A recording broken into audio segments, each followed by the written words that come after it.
Hi friends, welcome to Vani Ganamaneni channel. ఈరోజు నేను రసము, దోసకాయ చిన్న ముక్కలతో పచ్చి ముక్కలతో పచ్చడి చేశాను. చిన్న చిన్న ముక్కలుగా కట్ చేసి పచ్చడి చేశాను.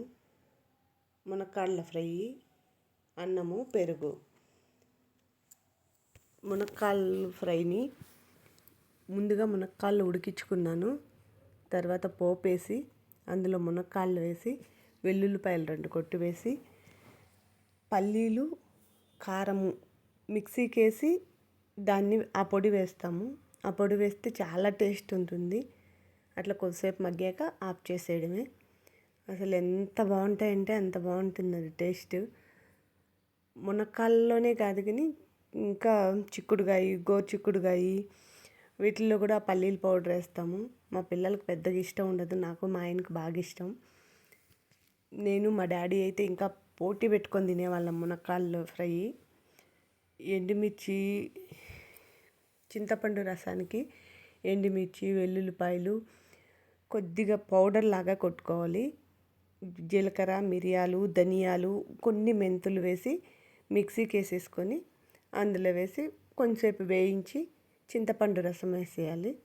చింతపండు చారు భలే ఉంటుంది టేస్ట్. ఒకసారి ట్రై చేయండి నచ్చితే. దోసకాయ పచ్చడి, చిన్న ముక్కలతో దోసకాయ పచ్చడి చిన్న చిన్న ముక్కలుగా చేసుకున్నాను. పచ్చిమిర్చి, చింతపండు, కొంచెం ఉప్పు.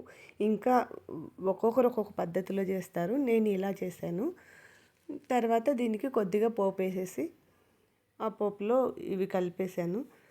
చాలా బాగుంటుంది. కొంచెం నెయ్యి వేసుకొని వేడి వేడి అన్నంలో వేసుకొని తింటూ ఉంటే ఇంకా అసలు అంత తినేయాలి మొత్తం అన్నట్లు అనిపిస్తుంది. భలే టేస్ట్ ఉంటుంది. ఒకసారి ట్రై చేయండి, చాలా బాగుంటుంది. మునక్కాడల ఫ్రై కానీ మామూలుగా మునక్కాడల ఫ్రై అన్నము, మునక్కాడలు వేసుకొని కొంచెం నెయ్యి వేసుకొని దాంట్లో పల్లీల పౌడర్ ఉంటుంది కదా, అది వేసి కలుపుకొని తింటూ ఉంటే చాలా బాగా అనిపిస్తుంది. ఒకసారి ట్రై చేయండి, మీకు కంపల్సరీ నచ్చుతుంది. లాస్ట్లో ఫైనల్ టచ్ పెరుగన్నం. పెరుగన్నం లేకుండా ఫినిష్ అవ్వదు కదా భోజనం. బాగుంటుంది పెరుగన్నం. తప్పకుండా ట్రై చేయండి. మీకు నచ్చితే మీ ఫ్రెండ్స్కి షేర్ చేయండి. Okay friends.